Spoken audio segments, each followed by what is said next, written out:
Hi, welcome to Reconstructing Science. You thought it was going to be solving science, but it isn't.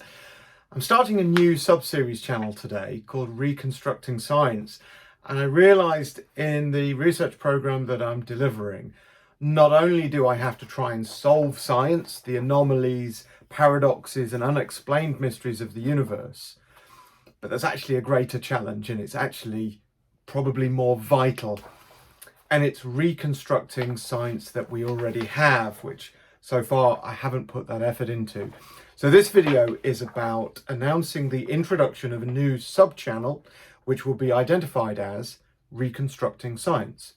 Now, I'm going to read some of this. There's a lot of detail, so bear with me, please.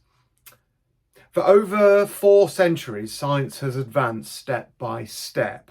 Galileo first established kinematics, movement. Newton defined gravity. Maxwell unified electricity with magnetism. And Einstein reshaped space and time, space-time. Quantum mechanics revealed the microscopic world, and I believe with unreasonable, random, inherent, probabilistic terms, which I hope General Expanse Tension Theory will help to resolve. And modern cosmology with more and more precise instruments and telescopes like the James Webb Space Telescope are revealing more and more precise detail about the universe. Each of those steps and developments had to contain the prior science. They had to contain it. It reduced to it. It reproduced that science where it was valid within that specific domain. Now, the easiest one to think about of that is Newton's theories of gravity worked within a domain here on Earth, and they explained planetary motions, but failed with the orbit of Mercury. That was the limit of Newton. So when Einstein came along and brought along general relativity, it needed to encompass Newton, but then extend to an extended domain. I believe that's what expanse tension theory is doing, but I need to prove it. So what I've done is designed a series of work, which this video just simply introduces what I hope will come, where I hope to reconstruct the science of the past using general expanse tension theory framework and mathematics. Now, it's quite a challenge. The principle that new physics must recover old physics is known as correspondence, okay? And this whole series is built on that principle. The objective is not to discard the previous established science. The objective is to demonstrate with rigor and mathematical rigor how each major milestone in physics emerges as a limiting case from a deeper structure, which we just haven't identified yet. And what I'll do is identify a historical law, a validated historical accepted law, show that the domain where that law is valid has a limit of some kind. And we know now general relativity can't explain the outer regions of galaxies, can't explain beyond the event horizon and the singularity of Big Bang or black holes. It can't explain late time acceleration. It can't explain the double slit experiment. It can't explain the Richard Feynman paradox. Where are the limiting factors? I then want to demonstrate how expanse tension theory, and a reminder, what is it? Expanse tension theory is a quantum field theory permitted, real, physical, gauge invariant, singlet scalar field, which couples with the Higgs portal, mass, with continuous density-dependent modulation. The physics change beyond our test environment where humans have tested the regime. The physics change. Mass couples with the expanding background substrate of the universe, a quantum field theory permitted singlet scalar field. Right, so the program of work, and I'm going to list it now so you know what's coming, so please subscribe to the channel. It's the Correspondence series. Paper 1, Kinematics and the Inertial Baseline. What I'm going to do is look right back to Galileo's laws of motion, Kepler's laws of the elliptical motion of of planets, and Newton's laws of motion, not gravity. Paper 2, Newtonian gravity as an emergent limit. We need to derive the inverse square law, Kepler's law, apply to Earth Moon dynamics as a tension gradient within expanse tension theory, which I've done previously in paper, so I believe I'll get that. Paper 3, special relativity as an operational symmetry, showing how time dilation, Lorentz symmetry arise locally when field gradients are negligible. Paper 4, the weak field general relativity, reproducing the perihelion precession of gravitational redshift, the Shapiro delay, and light bending as domain-valid reductions within expanse tension theory.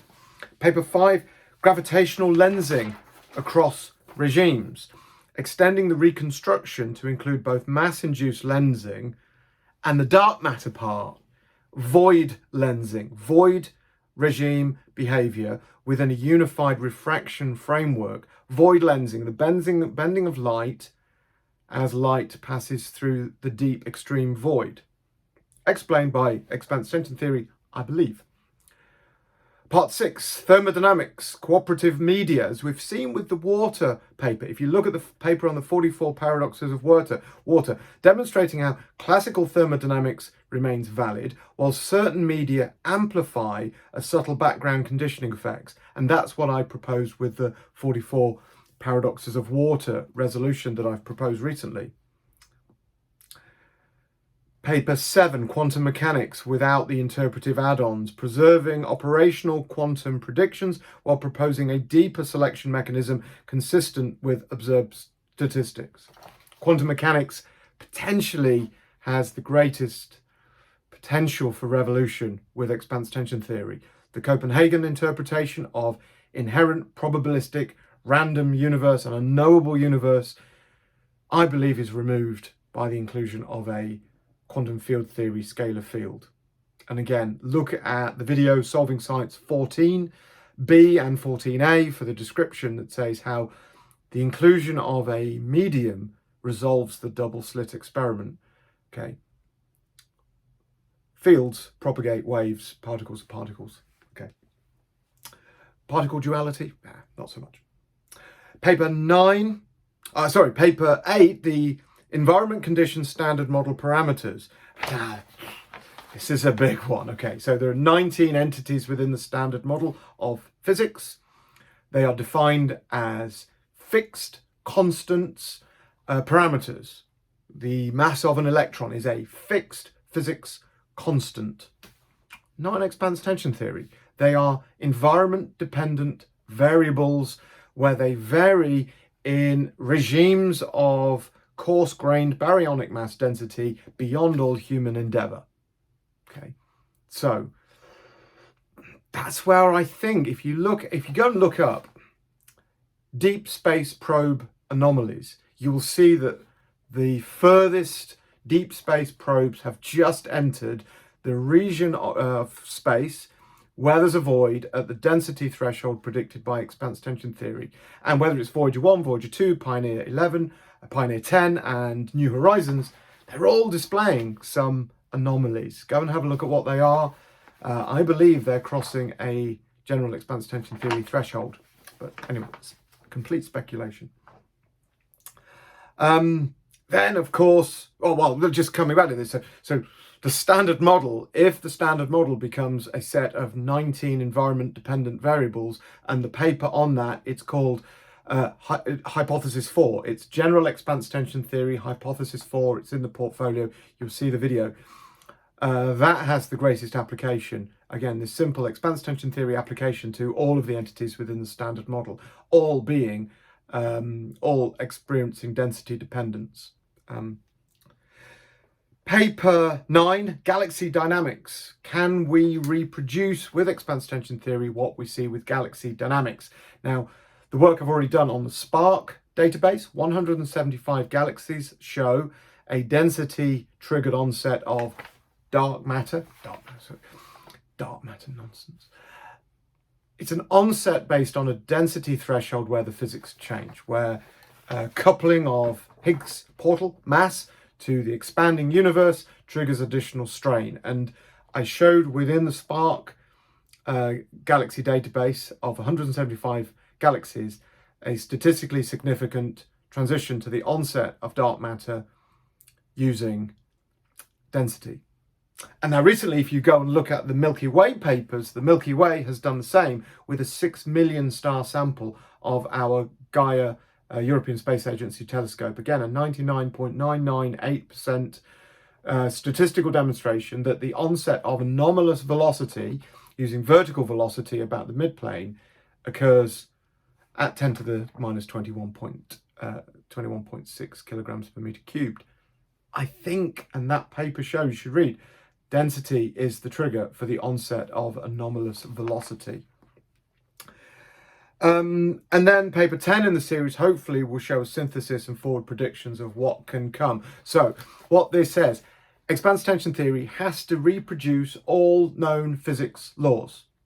All known physics must be reproducible and must be able to reconstruct it using the mechanisms and machinery and framework of expanse tension theory. If I can't, then it's wrong. And as brutal as that might be, that's how it works. If expanse tension theory is correct, it must be able to reproduce all known science. That's what this series is about.